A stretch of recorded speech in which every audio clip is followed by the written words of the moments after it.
Hit that ball. Render the radio with your host, Jerzday. Yeah, fucking Jerzday a warlord. I say to my students, because a lot of them keep taking course after course after course, and I'm like, here you are in my most advanced class for holistic lifestyle coaching. You haven't coached anybody yet. Why? Well, I'm not good enough yet. I'm not good enough. What do you mean you're not good enough? Well, look at me. I'm still carrying too much weight. Okay, how much did you used to weigh before you started down this journey? Well, I used to weigh 340 pounds. How much do you weigh now? I weigh 240. Okay, you've lost 100 pounds. Okay, great. How many people in the world weigh more than you right now? A lot. How many people in the world could use an authentic teacher who's already lost 100 pounds using a holistic natural approach? A lot. So you're not going to get better intellectualizing, because you can't get better at sex reading books about it. You can't get better at loving reading books about it. You have to go out and practice it. So ultimately what you're saying is that there is a rainbow bridge between all of us. And really, as Osho says, if you're going to lock people up, then you have to lock their parents up, because they're the ones that programmed them. And then if you're going to have to lock them up, you got to lock their grandparents up. So he says, if you really play the game honestly, every one of us would be in jail. So at the end of the day, you have to have empathy and compassion for the fact that we're all here as a process. We're all here as an experience. What's up, everybody? I'm back from your Jersey Shore, bitch! That's right, my voice is hella fucked up from yelling all weekend. How y'all doing? How you doing? You looking at me? You talking at me? Huh? Hey, Tony Pepperoni, take care of this guy. Hey, my guy. Oh man, it didn't take me but 20 seconds to slip into a New Jersey accent the second I landed in New Jersey.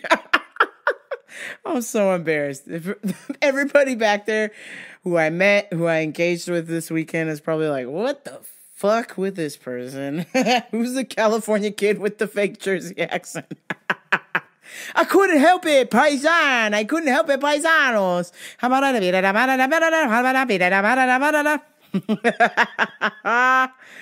Oh, God. But before I get into my Jersey story, that clip that I played for you before in the intro, the Aubrey Marcus podcast, number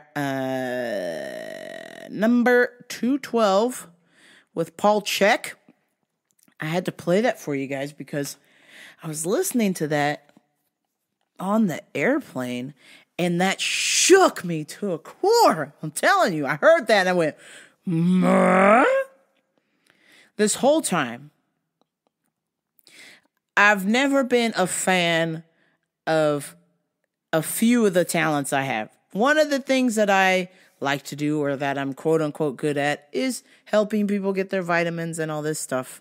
And also, I love to exercise. Even though you can't tell from my body, I love to exercise. And so I've kind of just stuffed away my knowledge. I've put it in the back burner because I've always told myself in the back of my mind, I'm not good enough. I don't look like so-and-so. I'm not good enough. People aren't going to believe somebody who's not going to listen to somebody who's fat and they're trying to be skinny. They're not going to listen to me. I mean, that's kind of the rule, right? But it seems like what Dr. Paul Chek was talking about was that at some point, you got to get out there. You have to do this.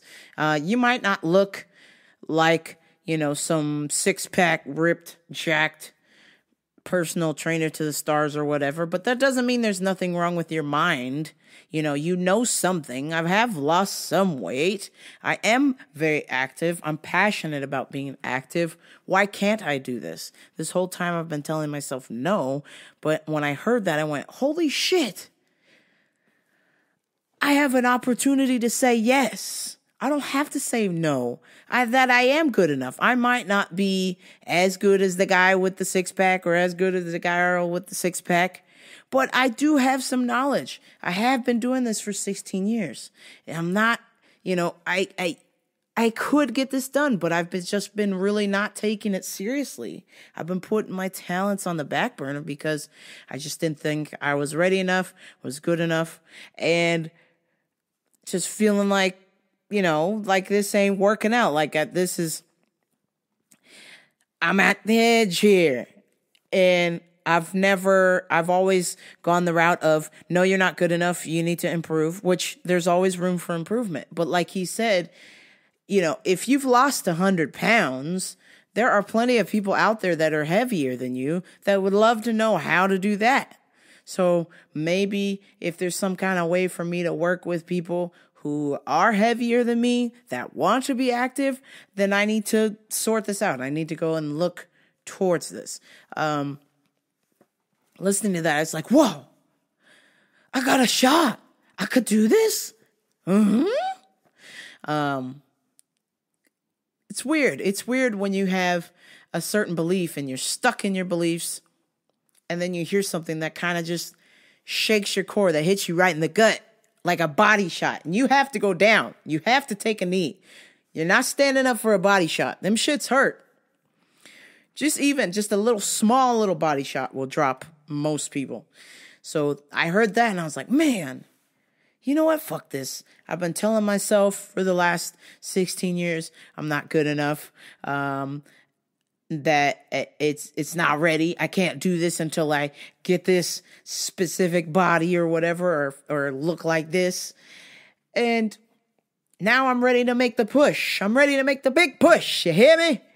I'm ready to make the push, and I'm ready to get people who might be heavier than me, or who are heavier than me, or maybe not that heavier than me, but just people who want to move. Just be like, hey, look, I'm not a personal trainer. I do know about vitamins. I do know about nutrition. I might not look nutritious, but I know what I'm talking about, okay? Why did I sound like fucking Bricktop when I said that? Bricktop from Snatch.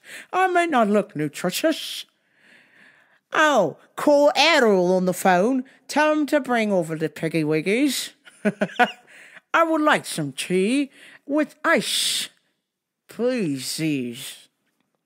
If I throw a dog a bone, I don't want to know if it tastes good or not. Stop me whilst I'm walking again, I'll cut your fucking Jacobs off. All right, get out of here, Bricktop. Back to what I was saying. That clip kind of gave me a boost. And maybe that clip may or may not speak to you, that if you've got a talent or something that you've been sitting on, don't sit on it anymore. Go out there and go do it. Get busy. Get moving. Take a chance. You have to take a chance, because if you don't, then you miss all of the shots you never take, right? Michael Jordan, right? You miss all the shots you never take. So you have to take a shot. So once I heard that on the plane on my way to Jersday, which I'll get into that in a minute, that really shook me. I was like, man, you've done everything you can to self-sabotage yourself. You've done everything you can to say no to yourself. You've put up all of the roadblocks you can by getting caught up in the spiral of working a dead-end job and just doing absolutely nothing for 16 years. Well, why don't you actually say yes to the things that you're good at? Why don't you actually try this and see what happens? I have been potentially booked for another DJ gig, so I'm excited about that. And I'm still hoping to get some comedy done. God, if I give my freaking schedule to dash on out there, I will. I'm telling you, I have not forgotten. A lot of people are telling me to just do stand-up in my town, but you don't understand. I live in a shithole. These shitheads aren't going to understand my comedy. I have to go to a real town. I got to go to a real city. I get this done. I want to bomb in front of real people who may or may not understand, rather than just have people who from Shits Bernardino don't know what the fuck's going on looking at me while I'm doing stand-up. It's fucking weird. So I'm gotta go to LA, gotta make the hour and fucking 30-minute patronage or whatever and get it done. I have to get that done. That's on the bucket list. That's on the list for this year's goal.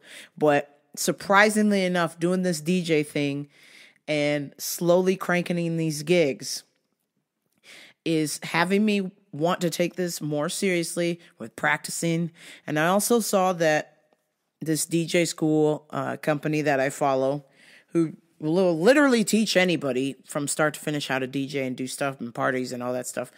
But I haven't paid for any classes yet because I think that's bullshit. You can figure it out on YouTube on your own. But I just follow this DJ school for little tips. And one of the tips that they had was that you need to publish your stuff. You need to get out there and try. You need to network. You need to do stuff if this is what you're passionate about. And so just reading that last week and then hearing that audio clip from Aubrey Marcus and Paul Check, I was like, man, you need to go pedal to the metal with stuff that you want to do, because I've gone pedal to the metal with dead end job and it ain't working. I'm out of gas. I'm literally unfulfilled and out of gas and fucking miserable and just hating it. I'm just like, man. But when I DJ, when I'm playing music, or when I'm at the gym, or if somebody has a question about a technique about boxing or something, or kickboxing, like, that lights me up. That's what makes me want to get out of bed in the morning, is something like that. Or even vitamins, hell. But just the fact that when you get caught up in the fucking stocking and the carts and the negative people and just the negative customers, it just fucking just wears at you little by little, to the point where it's just like, this is bullshit. I know this is bullshit. I am fully aware that this is bullshit. And for years, I was just like, no, you're not good enough. You deserve this bullshit. For the longest time that I really thought that I deserved this bullshit. And me thinking that I deserved that bullshit just came from the patterns, and I'm not blaming my parents, but the patterns that I saw from my parents, thinking that this is the only way, that if you work hard, and you work till you die, and that's it. This is the only way. But now that my parents are at the tail end of their life, they're not happy. They worked and worked and worked and worked and went to school and school and school and school and worked and worked and worked and worked. And they're not very happy. And when I tell them, I'm like, my goal is to be happy. I mean, obviously you can't be happy forever, but at least be content. And they think it's foolish. They think that me being happy or content is absolutely a foolish idea. And it's weird, because that old school way of thinking, where if you worked hard and you got a job, that you would be rewarded. That's not how it works now. I understand from listening to Gary Vee. There's your take a shot when you hear Gary Vee on the podcast. Follow him if you don't already on YouTube or Instagram. Learn some shit. Learn something from Gary Vee. I promise you, you will learn something in a 24-hour period. You will see something from Gary Vee that will shake you. You're going to be like, whoa, I didn't think of it that way. Even if you don't like him as a person or whatever, or his attitude, he has something important to say. A lot of people are trapped up in the ideas of our parents or their way of thinking or how they got things done.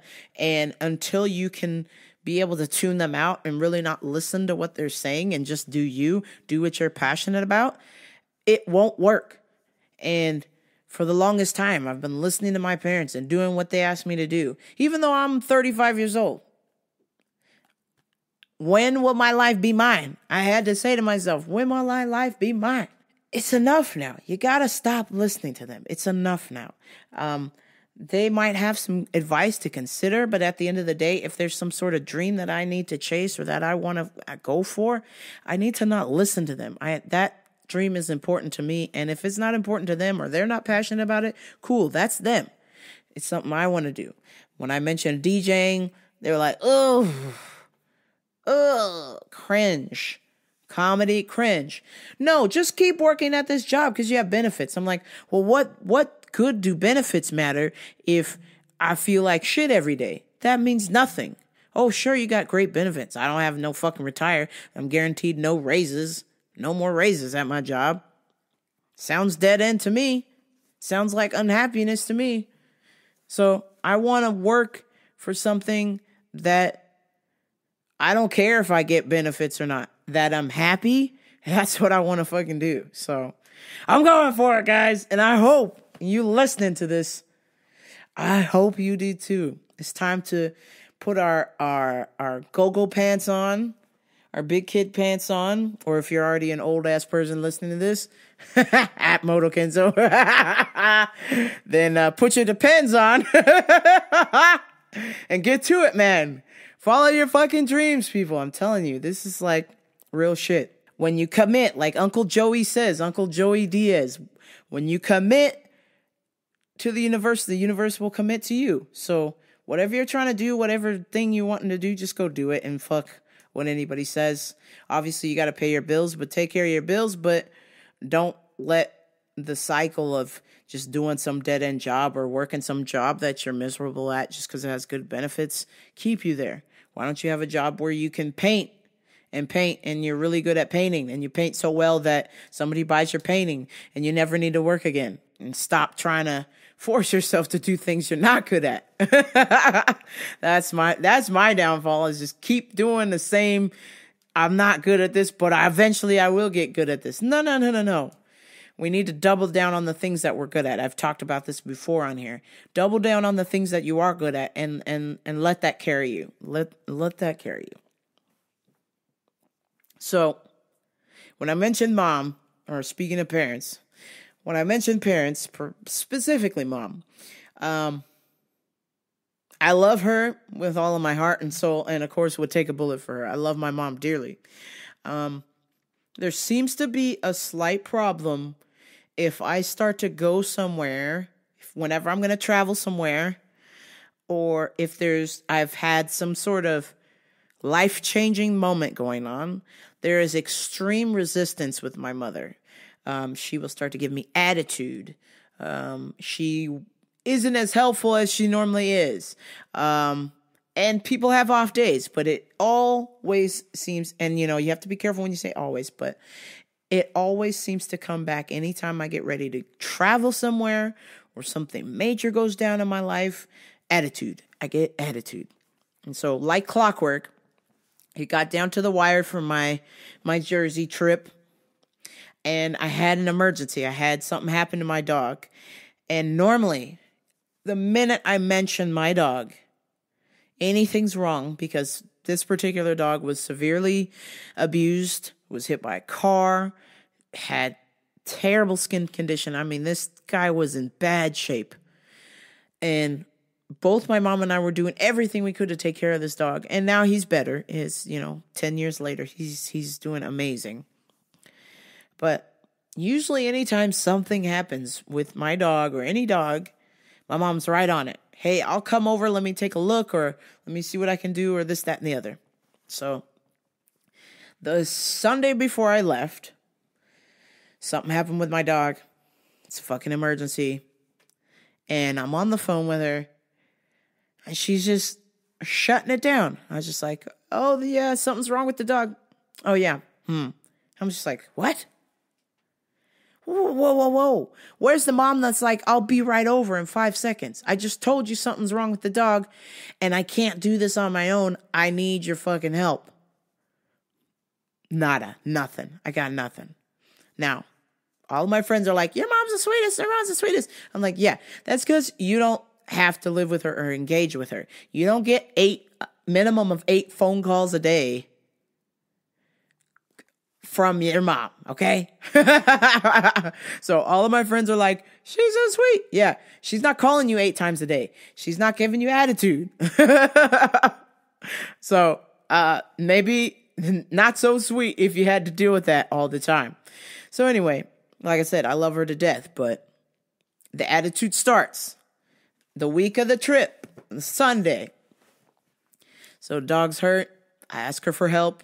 She's being super short with me, not offering help, not offering any good advice either. And I'm just like, well, okay. So she tells me, because after my dog's having this emergency, I have inspected the dog through and through, checked his food, did everything, water, all this stuff. Went through the whole checklist, and he's still sick. Normally, like I said, my mom would be right over, but this time she was like, did you do this step? Did you get a flashlight and look at your dog? And I was like, Mom, I've been looking at the dog for 2 fucking hours. under all of the lights in the fucking house. Okay? He's biting me. He's in pain. He's in bad shape. Could you come over, please? Well, did you do the flashlight? What? Yeah, the flashlight technique. I was like, well, no, because I had already used a bright overhead light for 2 hours. And she goes, oh, well, I'm not coming over until you do the flashlight and check in, do the flashlight inspection with the dog. I was just like, okay, fine, we'll do it your way. So I inspect the dog with the flashlight for 2 hours. He's biting me like crazy because he's in pain. He's not feeling good. Something's wrong. She calls. Well, and I said, same result. And then she goes, well, I don't know what to tell you. And I was just like, well, honestly, I actually thought that you were going to come over because you got your little, magnifying glass that you can look and check and make sure the dog's okay. I think maybe he got cut on something or something bit him or they're roughhousing and he broke something or, something's going on. He's not in the best shape right now. Nothing. I get nothing. I get nothing from Team Punishment, aka Mom. No help, no nothing. Did you get a flashlight? And I was like, okay, well, we're done. I'll just fucking go to Animal Emergency, spend the $700 fucking dollars because you are of zero help to me right now. And this all stems because I'm going on my fucking trip. Every time. Attitude, not helpful. Every time I get ready to go somewhere. It's not my fault that she married my dad, who does not want to go anywhere. He came to this country, one and done. He refuses to go anywhere. My mom wants to go places. I have to take her. My dad does not want to go anywhere other than church or Home Depot. So I get the attitude. I get, the difficulty. So I was just like, fine, cool, whatever. You're of no help. Take care. The next day she calls and goes, did you hear that two people in 1 week have gotten flesh-eating bacteria from a beach in Florida? Aren't you going to the Jersey Shore? You can't go. You shouldn't go. You got to cancel this trip. And I was like, Mom, yes, I am going to the Jersey Shore. The flesh-eating bacteria beaches were in Florida. I will be fine. Trust me. Not knowing that Jersey Shore, not knowing that Jersey beaches, you have to pay to access them. So that might have been the saving grace for my mom. But anywho, just the fact that an accident, a freak accident happened down in Florida, 6 hours away, that I'm not allowed to go to the Jersey Shore and I need to cancel my trip. You need to cancel your trip. You're going to get the flesh-eating bacteria. I said, Mom, if I get the flesh-eating bacteria, then I'm going to have the best. I said, I'm going to make sure I have the best trip of my life before I get the flesh-eating bacteria. And if I do, then I'm going to die happy. Okay? That's what I told her. And she was not happy about that. But nevertheless, I'm not canceling this trip. I'm dying to go. I want to get the fuck out of this shithole town. Can't stand it. Can't stand most of the people here. And what little gay population is here, yes, they all look like me. There's no hotties with the bodies here. I got to get the fuck out of here. I need to go on holiday, okay? I need to take a vacation, get the fuck away from Shits Bernardino.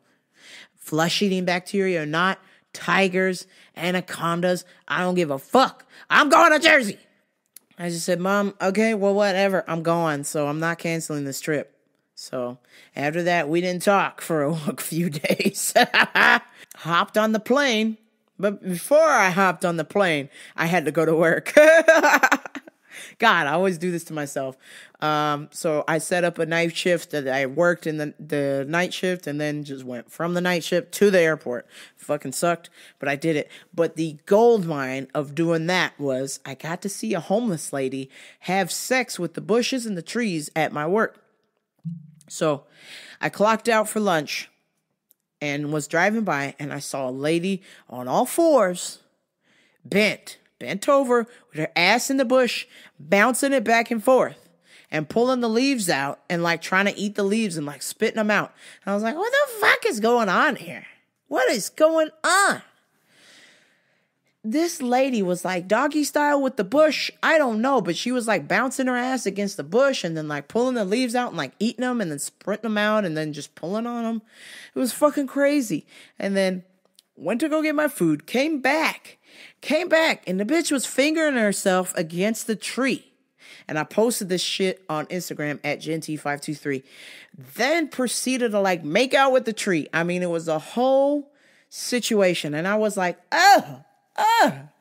even this homeless lady is getting some from a tree. I can't get shit.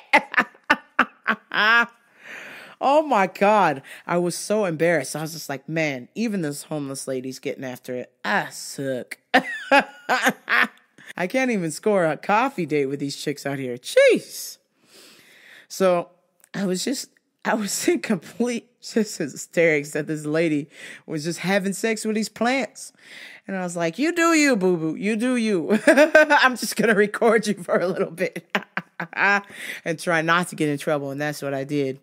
So after all that, get off work, rush to the airport, head to San Francisco. I had a 45-minute window crossover between my next flight from landing in San Francisco and connecting from San Francisco to New Jersey. And I told y'all that it would be a dangerous game that I was playing because San Francisco, there's always fucking delays because it is cloudy as fuck.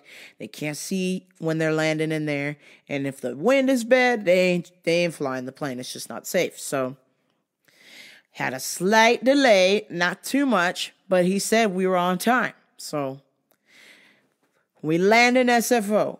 These people will not get off the airplane fast enough that I had to run full speed with my backpack on. People ask me why I pack light for these trips. That is why. I do not want to check my bag because that saves me time.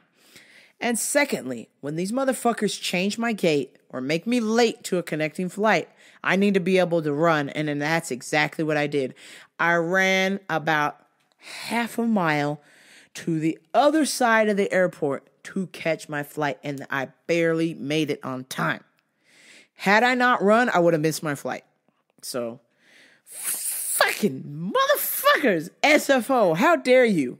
I want to fly out of LAX, but as y'all remember from last time with drama with my dad driving on the wrong side of the road and running over my foot, I don't want any more drama, so I have to fly out of Ontario, which is a smaller airport in town, and then fly up to a major airline, neither north or south, and then go out to wherever I'm going. So it's a bit of an ordeal, but it was worth it to say the least. I will say that it was worth it. So I said, haha, you can't defeat me, United, even though you tried to make me miss my connecting flight with all your dumbass people on the plane. I made it. I ran with my backpack. I just strapped that shit to me and just ran. I was ready. I've been training for that moment my whole life, or at least for the last 3 months. As soon as I booked that, well, actually I booked that ticket a month ago, but I just had a dream that they were going to make me late. So when I booked those tickets a month ago and forgot the time that the cross is over, I went, ah, shit, you're not going to make that flight, but I made it.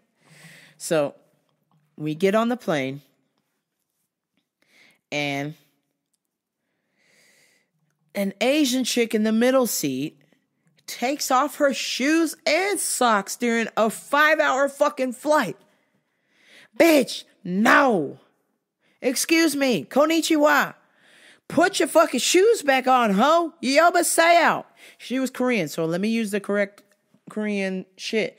Yobaseo. Put your shit back on. It smells like vinegar, fam. Oh my God. And then put her bare ass feet on the seat and was watching Aquaman in Korean. I was fucking dying. I was like, oh my God, bitch. No.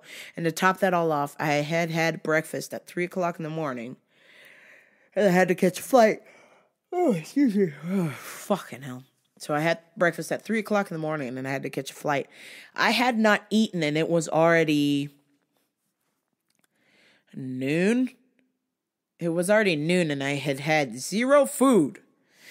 And then they came out with the food trays, and I was excited because I was like, hell yeah, I got that economy plus. Yeah, that means I'm probably going to get fed, right?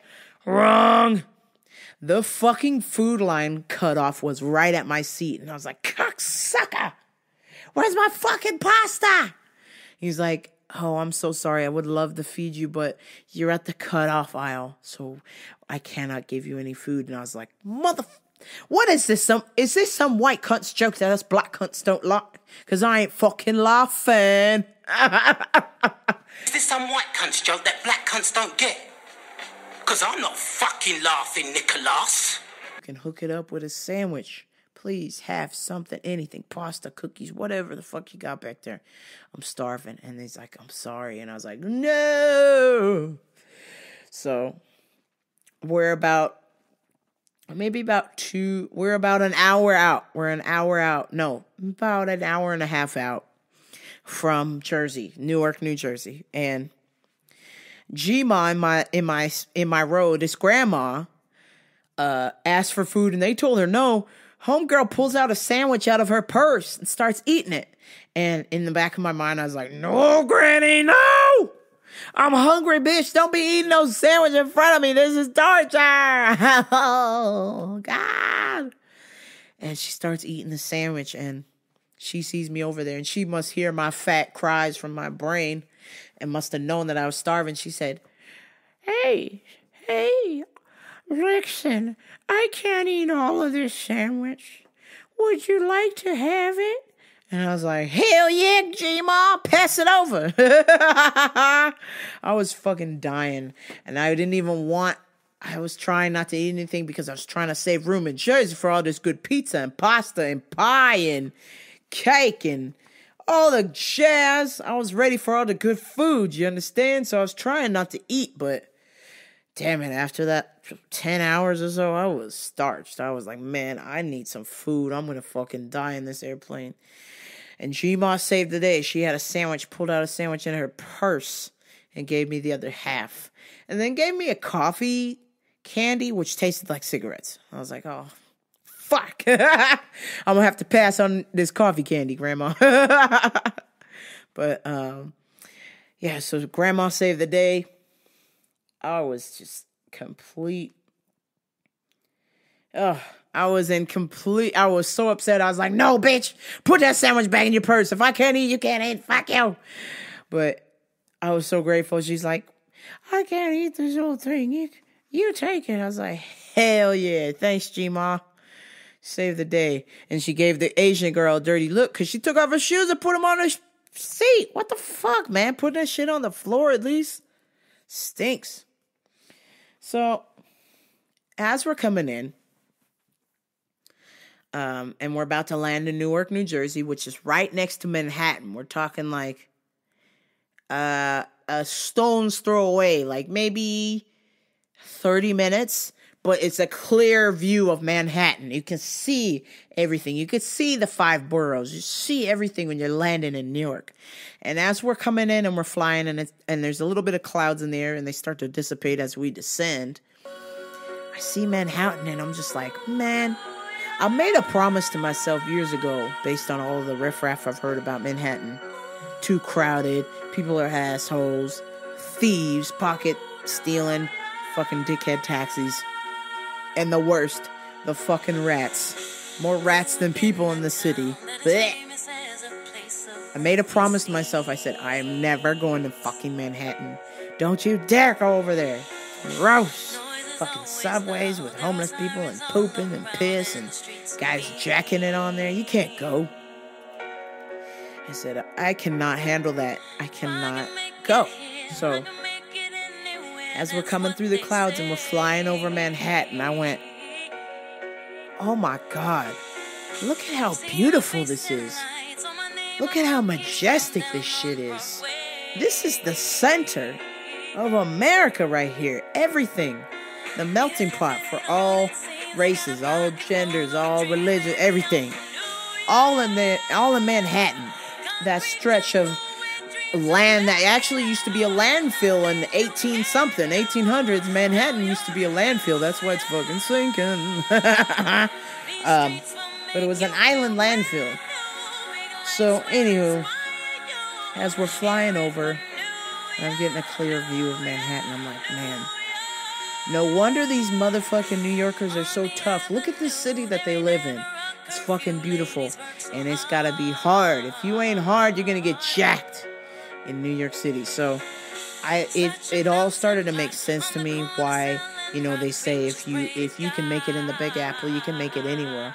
Because that shit is hard. It's a big ass city and on a tiny little island. So people are agitated, trying to make money. It's expensive to live there.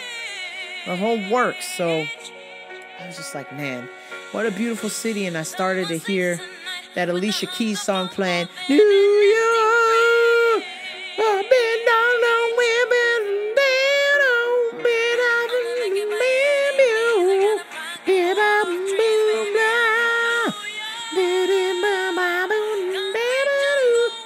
I was like, man, New Yorkers, that's why they think they're the best, because that shit looks the best, I'll tell you that much.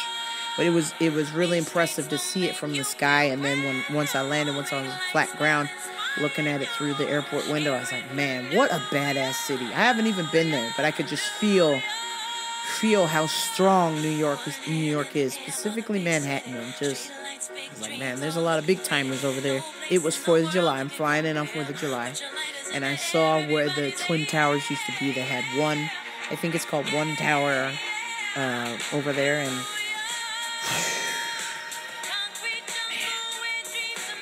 all I could see was my part of my brain looking at that skyline in Manhattan. All I could see was those Twin Towers standing there and these rat motherfuckers who fucking crashed the airplane into that shit. And I started to tear up. I mean, I was so fucking upset. I was like, man, I just got here. I'm on holiday. This is supposed to be a special trip. But I wanted to go to New York City for the 4th of July because it felt patriotic to be there. I felt, even though I didn't actually get into the city, but just seeing those towers there, the One Tower, and knowing where the Twin Towers used to be, I felt the heart of America there. And just seeing that, I felt very patriotic, and I felt proud to be an American. And I'm proud to be an American. And give my right to be. I'm and I finally stand up next to you. I'm out this man. God bless the USA. I can't tell you, I must have sang that song about 100 times this weekend. I fucking love that shit, man. It was really impressive and touching, and I was very emotional because I thought about all of the people who died that day. All of these motherfuckers who thought that shit, who was cheering that we were fucking dying. Made me sick to my fucking stomach. And I thought about people just seeing the images of people jumping out those buildings because they knew they were going to die and they weren't going to make it out. Just broke my fucking heart. And all of the first responders who died trying to save people, who are still dying from various diseases of going in those buildings and trying to rescue people. And they still don't have fucking good health care. God damn it. Gotta take care of our first responders. We gotta take care of our military. It's the heart and soul, the backbone of this country. But I needed to see that, even though I was 30 minutes away, I could see that clearly, that I was like, man, this is a really special place and it's sacred. And nobody should fuck with America like that ever a fucking again. No motherfucker. Nobody should get us like that ever again. So the goal is, now that I've fallen in love with Manhattan, because I want to go eat some delicious food, I actually want to go to the One Tower and look around and see, and just kind of pay my respects. And also I just want to wander around and see the sights in the city. I definitely don't want to fucking take the subway because that's dirty as fuck. But I just want to experience New York City. And I know that Sam and Steph will take care of me because that's who I went to go visit. Sam and Steph in New Jersey. I had such an amazing time. Such an amazing time. But before I got to get picked up by Sam and Steph, as I'm getting off the plane, because I was caught up in the emotion of thinking about September 11th and all of these people and the views and how magnificent that skyline is, how powerful the look of New York City was. I got my first East Coast bump. And you know what that means? That's where you get bumped at the airport and they tell you to go fuck yourself. I was like, whoa. How about excuse me, asshole? You bumped into me, fam. Oh, I was like, man, I forgot. This is how it goes here. Nobody gives a fuck about you anymore. Once you're in a big city, I mean, it's like New Jersey is kind of like big city light. I mean, there are some people that are like ready to go at any time. I get it. But I was just like, man, California, you bump somebody, 9 times out of 10, they're going to tell you, excuse me, at least. They might not say sorry, but they'll at least say, excuse me. So I was just like blown away that this dude just like fucking shoulder bumped me out of the fucking airport hallway thing. I'm like, bro, we're both going to the same place. To the point where our hands were bumping together. I was like, dude, you're too close. Like, what the fuck? And then just gave me the old bumpity bump out the way so he could walk out first. And I was like, jeez. Oh, yeah. I'm on the East Coast now. Nobody gives a fuck. Sam and Ron, a.k.a. Sammy Sweetheart, and Ron, a.k.a. Sam and Steph, my favorite lovable couple ever, came to pick me up. My favorite lovable couple came to pick me up from the airport, and God bless them for putting up with my ass because I was so touristy. I was so fake Jersey. I'm sure they wanted to barf. But I appreciate them so much for their hospitality and letting me stay and experience Jersey the right way. Going to the shore, eating some good pie at the sawmill.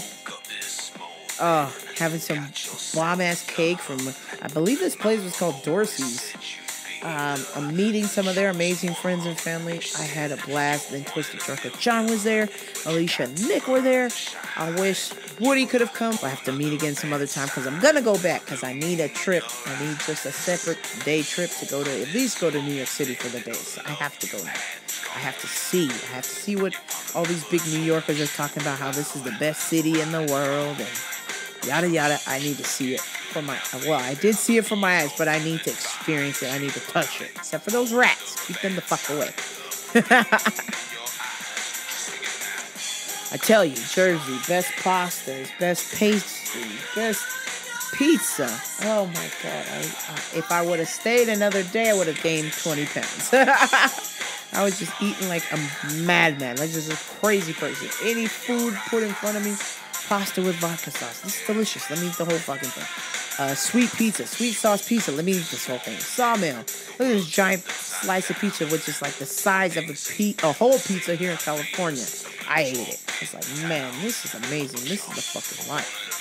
I tell you. I would say the only thing that they failed at was Mexican food. But look at how far away they are from Mexico. So, of course, they're not going to have good Mexican food. But the rest of the food was fucking bomb. I had such a best time. I want to go back. Cannot wait. I am excited. I'm already going to be saving up so I can go back again and just waiting for the signal to come back from Sam and Steph. People in Jersey are nice, but you got to fucking stand your ground. I know exactly what that is. So basically, you know, the Jersey's strong. They're not going to put up with your shit. They may be entertain it for a little bit, but really they're going to probably tell you to go fuck yourself or get Tony Pepperoni in the building or Uncle Sil or Uncle Paulie. Somebody to come in there. But speaking of Uncle Sil, Uncle Paulie, I had to. Once we hit the New Jersey Turnpike sign, I had to get that iconic shot from Sopranos when he's rolling in and it's got the New Jersey Turnpike with the smokestacks coming out, spewing out the cancer-ridden chemicals. Oh, damn it. But I was just like, man, because I love Sopranos. That show is amazing.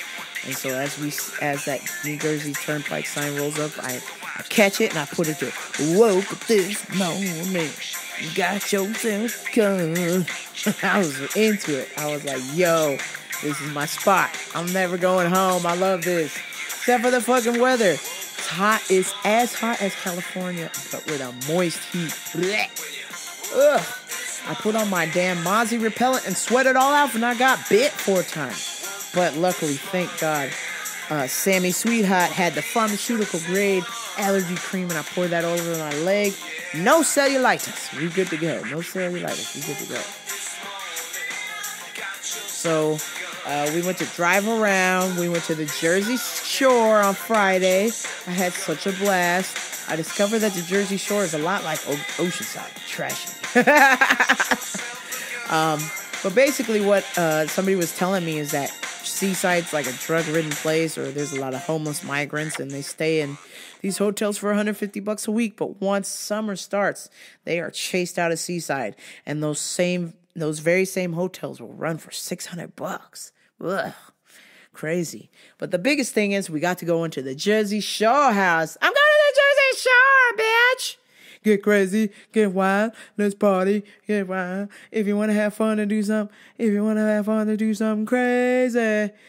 So we got to do the tour.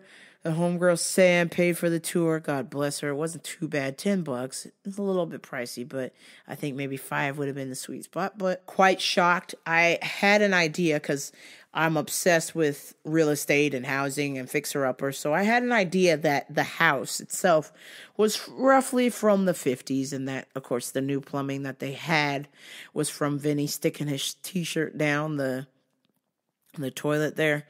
So new plumbing, new kitchen. Everything else is a complete disaster. I mean, if you're a fan of the show, then you should do the tour, but otherwise don't bother. Oh man, it's just too trashy. There's still holes in the wall when the cameras were there. The barbecue looks all rusted on the top. It's like, what the fuck is going on here? Just unbelievable. The condition of Seaside. But, that's how it goes. And I told them I wanted to see an authentic boardwalk. Because in California, a boardwalk here is just a cement slab separating the beach from somebody's private residence. That's all. I went to the shore store and bought me a t-shirt. Says, I went to the Jersey Shore, bitch. And I had a great time. Had me some badass cheese curds at the Midway. The next day, we went to go... No, that was the same day. We went to Ocean Grove. We went to this trippy-ass town that's like super religious, and the water separates them from the gay town, USA. I forget what it was called. Ashbury Park, that's what it's called. So Ocean Grove and Ashbury Park. Ashbury Park is where all the gays are at, renovating stuff, making it look all nice. And then I guess, if I'm not mistaken, this is where Cousin Bruce is from, the boss. It's Bruce Springsteen, and Steph and Sam were saying he regularly shows up, so I was like really hoping to catch the boss in a set, because he just randomly shows up at this bar called the Stone Pony. Got a Cousin Brucey story to tell you guys. The boss. That's right, Bruce Springsteen. So when I was a kid, I hated Bruce Springsteen. I couldn't fucking stand it, because I'm an 80s baby. So in the 80s, popular Springsteen song was "Before the Bible, before the Bible, before the Bible, even a band in the ball."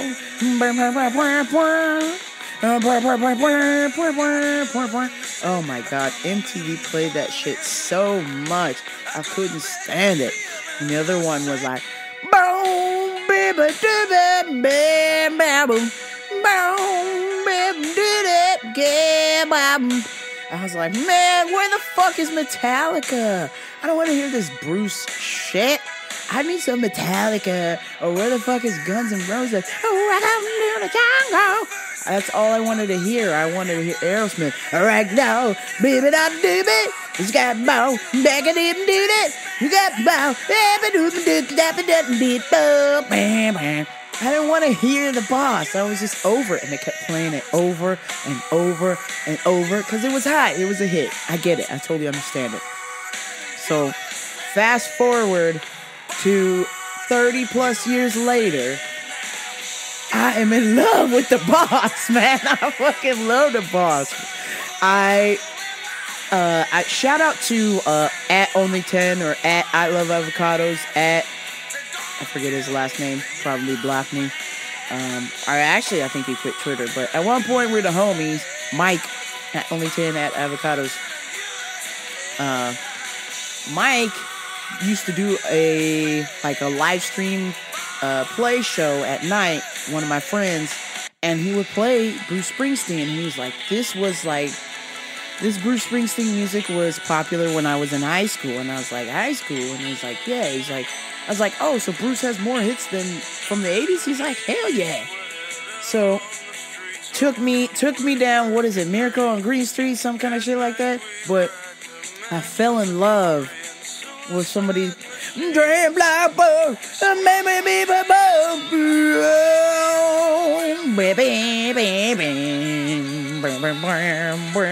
Man, Born to Run is fucking badass. But you know what else is even more badass than Born to Run?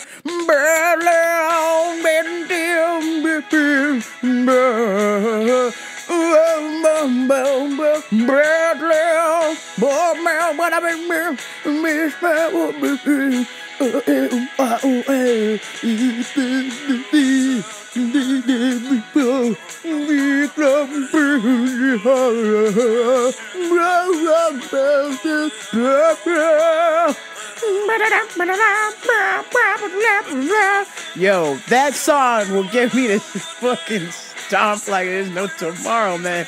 Badlands is the fucking shit, man. And I started to hear that shit when we were flying over the Prudential Center, which I think used to be the Meadowlands Stadium. And the plane was flying over that because the airport's like right next to it. And I was like, Badlands! That shit. I'm a Boss fan, motherfuckers. But just the old Boss. I mean, I like Born in the USA now. I used to hate it when I was a kid, but it's pretty cool. But I gotta play it lightly, not as much as Badlands. I can listen to Badlands on repeat. Like, you'll have to kick me out of your car if I'm in control of the stereo, because I put Badlands on repeat. That shit gives me the gas. I get gassed up for Badlands. Badlands! So I was bummed when I seen on social media that the next day the Boss was at the Stone Pony, and fucking missed him. I would have loved to have seen Bruce live in such a small, intimate bar, tiny little bar with a little patio. I was dying. But I had a wonderful time. That night, they threw a bash, just kind of like a 4th of July weekend party with Steph and Sam, their whole family there, and we just had a great time. And at the party, I had the fights going on too, and that was exciting. Whoa, the fights. Let me talk about something real quick. Fuck you, Ben Askren. Fuck you, Luke Rockhold. Those were my 2 bets of the night. God damn. Oh, and Yadong. Shout out to Song Yadong. That's my guy right there. Yadong, da-dong, dong, dong. Those were my top bets right there. Oh, and Ben Allen over Gilbert Melendez. Duh. He was a minus 380 favorite, so I skipped on that bet. But I hit the Song Yadong, the Jan Blachowicz over Luke Rockhold, and most importantly, Gamebred Fighter over Ben Askren.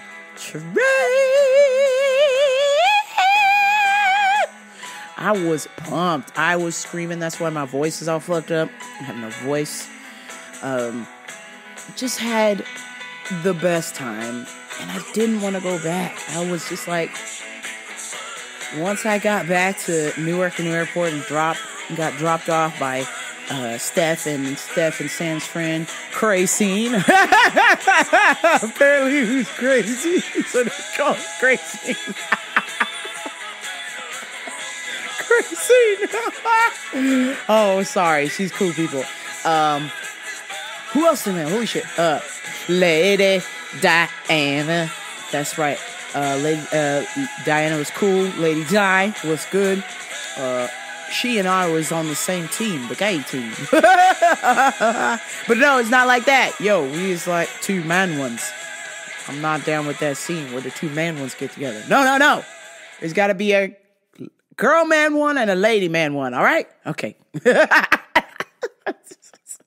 So anyway, I had the best time meeting their friends, their family. Cabbage Billy, around, round. Cabbage Billy, around. That's Steph's brother, Cabbage Billy. You know me, guys. I gotta give everybody a fucking nickname. That's just how I roll.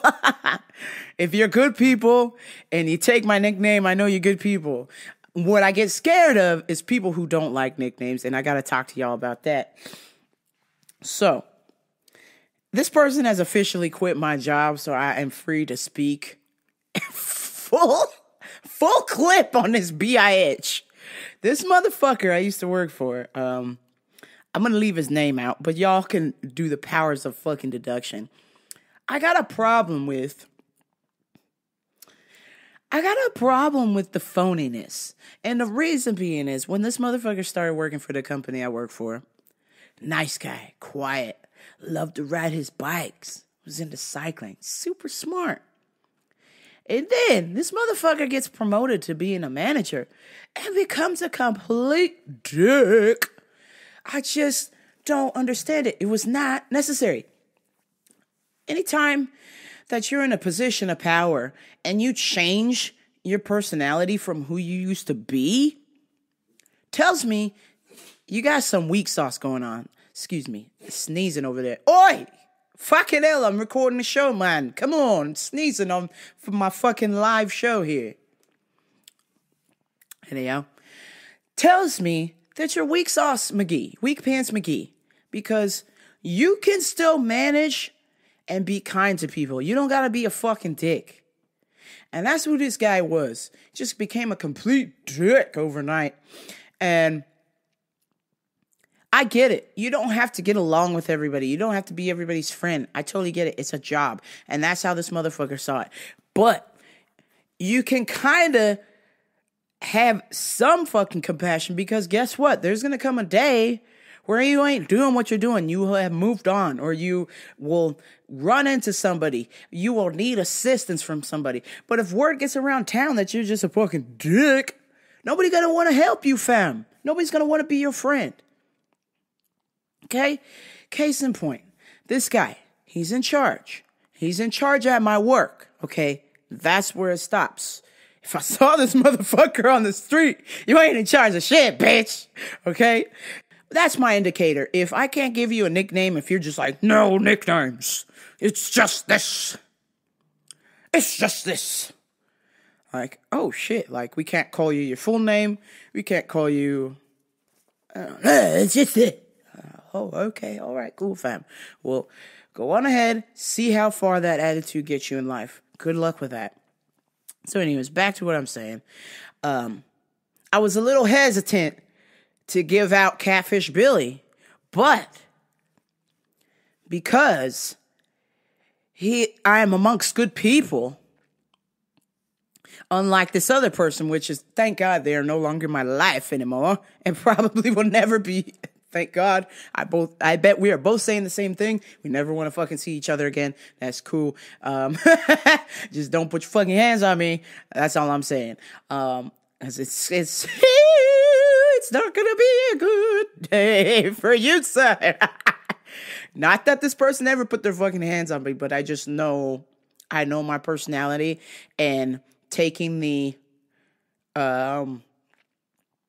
micromanaging, quote unquote, verbal abuse from this person or attitude or what have you. I just know that now that this person is no longer associated with the company that I work for, and I no longer have to, air quotes, answer to this douchebag, it's all like Donkey Kong, bitch. I just know if this motherfucker looks at me wrong, I can't say some shit. Just don't give me the pat. Don't give me the Will Pendarvis condescending pat on the back, because it's a rap, fam. Just go on ahead and call the cops and arrest me, because that's what's going to go down. So anywho, when I met Steph's brother, which I had met him before at Vegas, I believe, yes. When I seen him this time, based on that other experience with that rato, I figured, all right, let me be a little bit hesitant, but it's got to be a good nickname. So when we pulled up to his crib and I seen the big Ford truck with all the Yeti coolers and the tow hitch. I'm like, damn, this is Catfish Billy. Catfish Billy, Catfish Billy, Catfish Billy, Catfish Billy. That's right, Catfish Billy even has his own song. You can Spotify that shit, Yellow Wolf, Catfish Billy, 1 and 2. Catfish Billy, Catfish Billy. Yeah, he's the motherfucking man, Catfish Billy. First thing he tells me, he's like, just so you know, I'm gonna get wasted. I was like, oh yeah, you definitely Catfish Billy. Catfish Billy. You definitely earned the nickname. Shout out to Catfish Billy. He's the man. Yes, I just had the best time in Jersey, and I want to fucking go back right away. Ahora en español. I'm gonna go right now. I just felt good. I felt like I was amongst people that I'm familiar with. Like, I felt like I was at home because, you know, for example, there was a lot of the thump music that I like, you know, the beat up, the thump, the boom, oh, all that shit that I listened to. I mean, I listened to everything. And then they also had the classics playing. They had Bruce playing. They had I'm Proud to Be an American. That was playing too. And I just felt like I was at home. I was like, man, I love this. These are my people. This is the same shit that I do. We watch the same shows. We listen to the same music. We fist bump. We beat the beat up. We party hard. You get smacked across the arm from fucking Ron, a.k.a. Steph. Yo, she left a bruise on my arm. I was just joking with her, and I got the Jersey backhand. I was like, oh, shit. Oh, I know it was from love, but damn, I was like, holy shit, Ron. I'm not Sammy, sweetheart. Oh, damn. Ron, stop. Oh, damn it. Oh, man. What a great place. And what a sweetheart Steph's mom is. She made the best sausage and peppers. Of course, I've never had sausage and peppers, but, you know, as a touristy paisan, I gotta get me some sausage and peppers. So I had sausage and peppers for the first time. And I'm telling you, normally when I rarely eat pork. And the reason being is it just fucking destroys my stomach. Some of you may or may not know, I've had a lot of surgeries in my guts. And it's super sensitive now. I need the doctors to put back the part of my stomach that could handle any food, any spicy food, any hot food, any pork, any whatever. They took that part out because it was full of tumors. But so the part that they left me can't have beer, can't have bread, can't have pork, can't have all this shit. And I'm sad. But for some reason, the pork out there, it's got to be the water. I had pizza, I had bread, I had bagels, I had sausage and peppers. I had all this good shit. And nothing, no sickness, no nothing. I was like, man, I even took my enzymes with me because I figured my stomach is going to be fucked up. Not a damn thing. Nothing happened. So I'm just going to have to assume maybe the pork out there is fresh. I don't know. Or it's the water. Maybe it's the water. It's definitely the water. So, salute. Taxi Sonora Queen. Salute to Jersey. I love it. I'm going to go back soon. I swear to God. I got to go back. But first, the rumors are swirling that there might be a potential Ellis Mania October, November in Austin.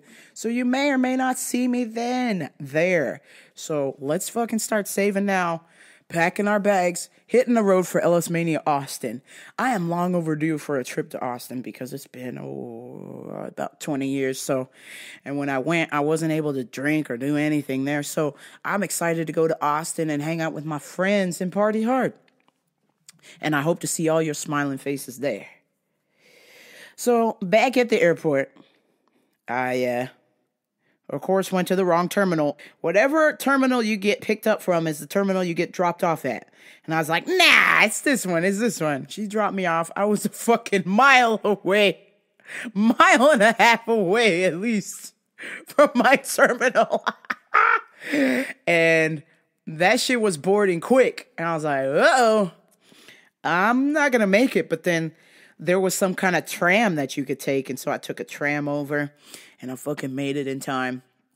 And I have to say, shout out to Newark, New Jersey, New York airport. They are the baddest motherfuckers because they had some crazy ass Jamaican lady, TSA agent, who was like, come, step forward. The line's not back here, man. The line's not back here. Come, step forward. Take your shoes off, your belt off, your jacket off, your iPad. Get them out, man. Get them out. Put them in the box and step forward. And then, when I was filling up the box, this poor white lady got tore up. She was like standing behind me and she's like, Ma'am, come forward, put your stuff in the box. While you're waiting, the box gotta come under the table. You gotta put it in the box and you gotta put it. And the lady's like, oh, sorry, I was just waiting behind her. She's like, there's no waiting, man. You gotta put this stuff in the box and you go stand in the line and I put the x-ray. I was like, oh, fuck. This bitch ain't playing. I already knew that accent, so I was just like, oh, fuck, I gotta get the fuck out of here. This ain't good for me. He's like, next, come true, next. There's no waiting. Come in, put your stuff in the box and get into the scanner. I was like, oh, fuck. I was like, they ain't playing in here, fam. They got a fucking agitated Jamaican lady. And when I went through the scanner, of course, you know me, fam, because I got this bomb-ass pussy, that they always pull me to the side because I do not fit the description of a 130-pound white woman. So because I've got all of these curves, they think I'll be carrying bombs and shit. So like clockwork, because that's what I wear when I always go to the airport. I wear pajamas when I go to the airport. I wear my Red Dragon sweatpants and a hoodie because I already know I'm going to have to fucking strip. So it's just easy to take shit off and have them do what they got to do, right? So for some reason at this airport, you know, the machine went off. She's like, stand here for a second. And I was like, all right. And she goes, do you got anything on you? I was like, nah. She's like, nothing's in your pockets? I was like, no. So she pat my pockets. Then she did the little pat around the legs. She went, all right, get out of here. And I was like, huh? Whoa. Wait a minute. The last place, Ontario, y'all went inside. You took the 2 fingers and you went upstairs in my vajayjay. What the fuck? You guys went under the tatas with the back of the hand, scooping, searching, grabbing, front to back. This time you're telling me to get out of here? She was like, yeah, you're good. And I was like, oh, damn. They must start to know me now because I don't have shit, guys. The chick at Ontario went upstairs with the 2 fingers. I felt the 2 fingers go inside. I was like, damn, this sucks. See, this is why I want to travel more, fam, because this is the only way that I get action is from TSA agents. They go upstairs with the 2 fingers to check. Front and back. Holy shit. Oh my God. So I was kind of disappointed. I was like, yo, where's my, you didn't do the 2 upstairs. Oh man, come get kicked out. Damn. So I was like, I was in a state of shock. I'm used to being molested more at the TSA, but apparently in Jersey, they don't give a fuck. It was like a 1-2 patty cake. Get the fuck out. Next. Oh, damn it. So, sitting there at the airport waiting, and I fly back. Of course, that was like a 6-hour flight back. I land in San Francisco. I got a 3-hour layover this time. Thank God I don't have to fucking book it to my next experience. But I will have to say, just a quick run back. While I was in Jersey, I don't normally do this. You know me. I'm off the dating apps. I don't do this shit, but y'all know me.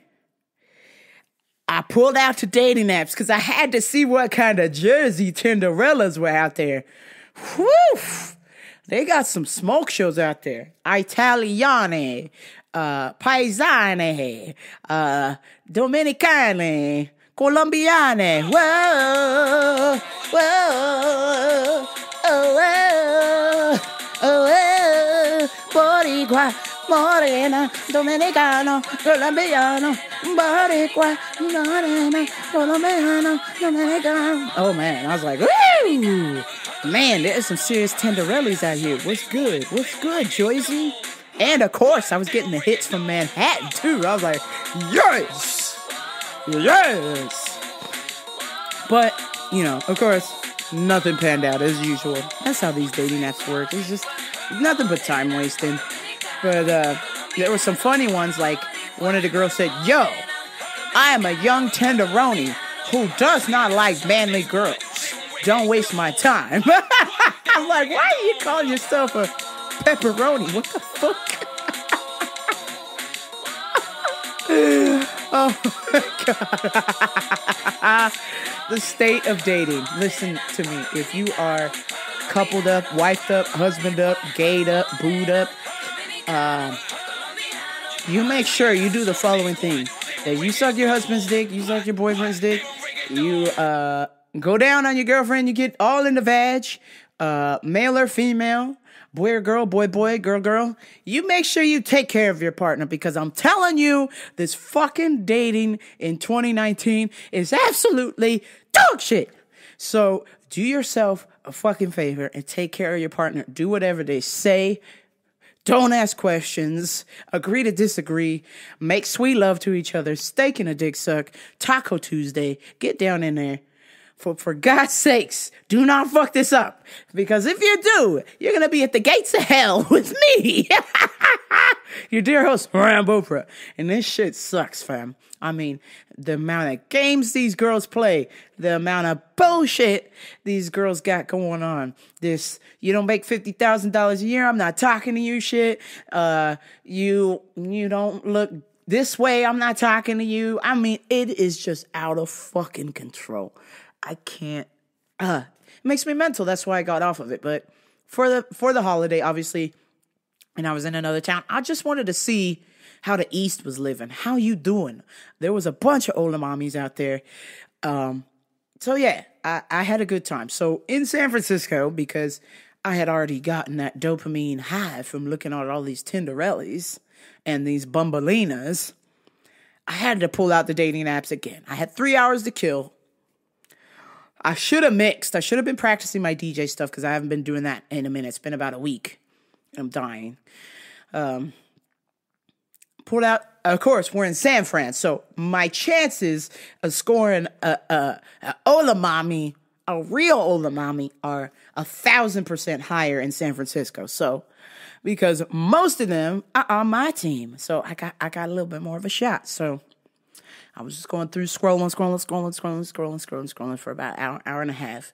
Then I realized I was in the wrong part of the airport, so I had to run to the other side of the airport to find my flight, only to find out that my gate had been moved again and I had to run somewhere else. So I was just running all over the airport. Finally, I found a digital TV screen that shows you all the flights that are incoming, arriving, and the flight number and all this shit. So turned out the first place that I had went to was Ontario, Canada, not Ontario, California, because it said Air Canada, but it had Ontario, CA, and I was like, okay, this is Ontario, but it's Air Canada. I'm like, I'm not taking no Air Canada, and I was like, what the fuck's going on? Turns out that plane's going to Ontario, Canada. I was like, oh shit, this is the wrong place. I'm at the wrong boarding place. So I had to book it somewhere else, and I found the right Ontario, California. And while I was looking at the screen, I was matching the numbers. I look up and I see this girl. She just like slowly walks up, and I was like, hola mami, mucho gusto. I was like, whoa, hello ladies. Oh my God. She was like, excuse me, I'm lost. I can flight, blah, blah, blah, blah, blah. And I was like, we can join the Mile High Club right now, sweets. Oh, shit. Holy shit. Holy shit. Holy shit. Holy shit. I was like, oh, yeah, what's your flight number? Like, trying to be like, oh, Oh my God, this chick was a smoking hot. This chick was she was at 8 of San Francisco 8. I was like, jeez, my God. I was trying to help her find her flight number, and she's like, oh, okay, oh, I see it, oh, thanks. And I was like, oh, wait, whoa, hey, whoa, where you going? Hey, oh. She was calling. I was like, ah, fuck. You fucked up. You fucked up, Jed. Damn it. I was like, ah, shit. Damn it. But she was old and mommy for sure. I mean, a straight dime piece. Super steamy, looking all lost. I was like, oh, damn. Woo. Woo. Damn it. I was like, you can be my wife. I will give your dad 2 goats and a horse for exchange in your hand in marriage. Oh, man. I was like, wow, this chick is phenomenal. But so what I'm noticing, of course, with these dating apps, like I've mentioned before, like, nobody wants to meet for fucking coffee. I'm like, hey, you want to meet for coffee? I'd love to get to know you. Nothing. I don't know what to fucking do. I don't know. I think I'm slowly coming to the realization that maybe it's just better that I focus on the things that I'm good at, which is music, potentially podcasting.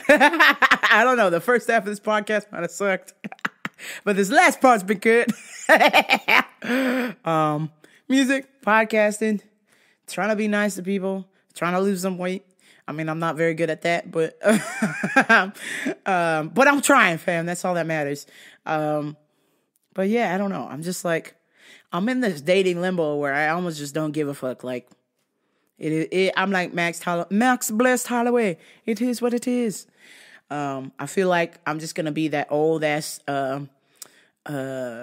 baby dyke who hangs out at the bar and just drinks and eats food and then leaves, doesn't talk to anybody. I gotta find this dive hole gay bar in the middle of nowhere, because there's none in my shithole town. But I don't know. I mean, I've been told I need to get out there. But how am I supposed to get out there? Going to the bar by yourself sucks. I mean, like, I don't really drink. It's fucking expensive. And I can't even cook, and I can cook better than those fuckers at that bar. Except for the Abbey. Holy shit, the Abbey has amazing food. But I don't want to drive an hour and 30 minutes just to eat at the Abbey and be seen or whatever, because that's the scene there. So, I don't know. I'm still trying to figure this dating shit out. Kind of over it. I feel like it might be time to retire my jersey. Hang it up. And I don't know, man. It's just like, it's just a weird vibe out there. Maybe it's coming from me. I don't know. Like, these girls, they ain't having it. They're either playing games or they already met somebody they want. So, I don't know. Anyhow, I think that it's time that I should end this shit. But before I go, I really didn't want to come home. I just wanted to stay in San Francisco. Or I sat there in this chair and I watched the planes go up into the sky, into the moving clouds, and take off. And it was really peaceful. I just wanted to stay there at the airport and just watch that all day. I was just like, man, this is amazing. Like, I feel at peace. And I was hearing that 311 song, Journey and Peace now. Journey and peace now. I was just like, man, this is so peaceful, and I don't want to go back to my shithole town. There's nothing fucking do here. This is like, I listen to the thump thump music, and only a few friends of mine like the thump thump music, but those few friends that like the thump thump music, we don't really hang out that much, because they're a lot younger than me, and they got their own thing going on, and, you know, I don't smoke, and people smoke, and it's kind of like a weird vibe. I mean, I played a video game, but not as much as I would like to, but I also know how important time is, and I know that once I get on the video game, I just lost track of time. You get these stupid little trophies, but it's not a real reflection towards your life, and I know that when I turn on the video game, I'm avoiding something, so it's probably a good idea that I don't turn on the video game, because I got stuff to do. I gotta take care of business. I gotta pay my bills, and I gotta fucking figure this shit out. Even though Gary Vee said, the last time I said Gary Vee, take a shot, you hear Gary Vee on the show. Gary Vee was saying that don't figure it the fuck out. Just live.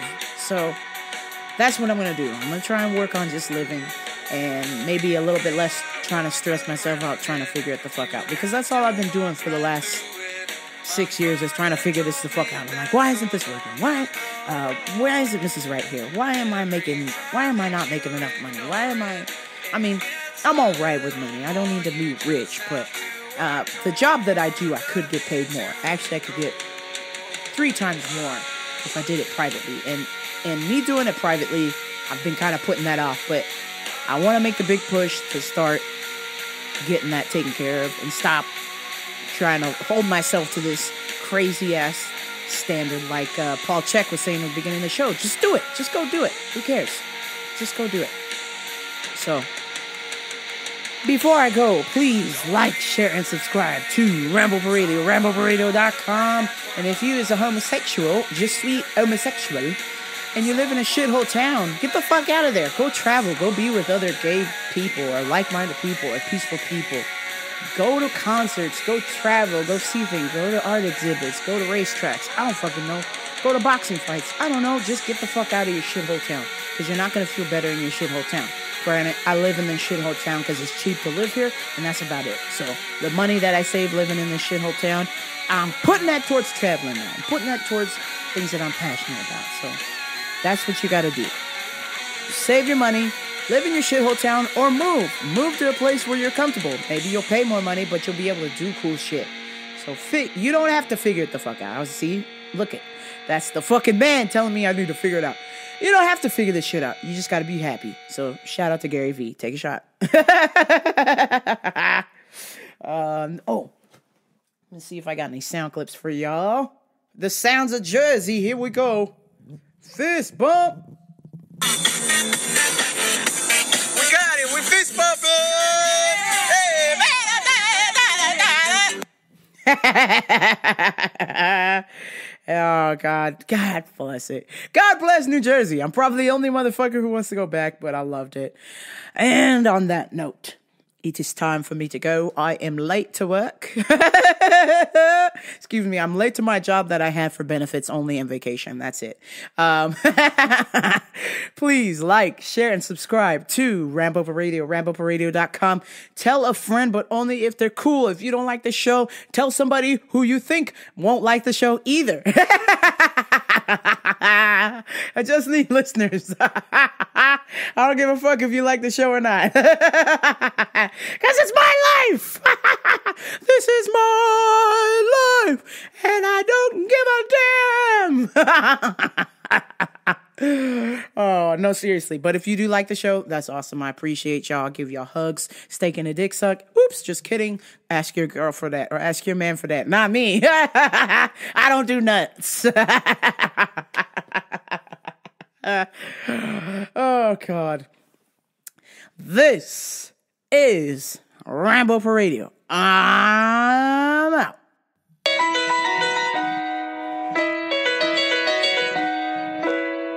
making my way through the hood, sipping this yak. Niggas about to get blown with the Mac. Black, riding around the block with a Glock. Your ass finna get shot. That's the silencer. That's the grenade launcher. I'm finna kill you. I'm finna drill you. And now you bleeding. They play, they play. When I shoot you in your neck, the noise gon' play. You know I will shoot you in your eye just so I can hear the play.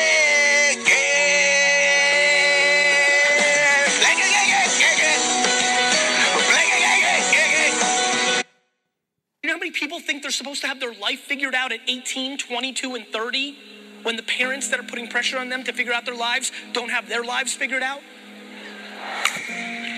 Oh, I like that one. How the fuck are you supposed to have your whole life figured out at 28 years old? It's ludicrous. Do you know how liberating it is when people understand how young 59 years old is?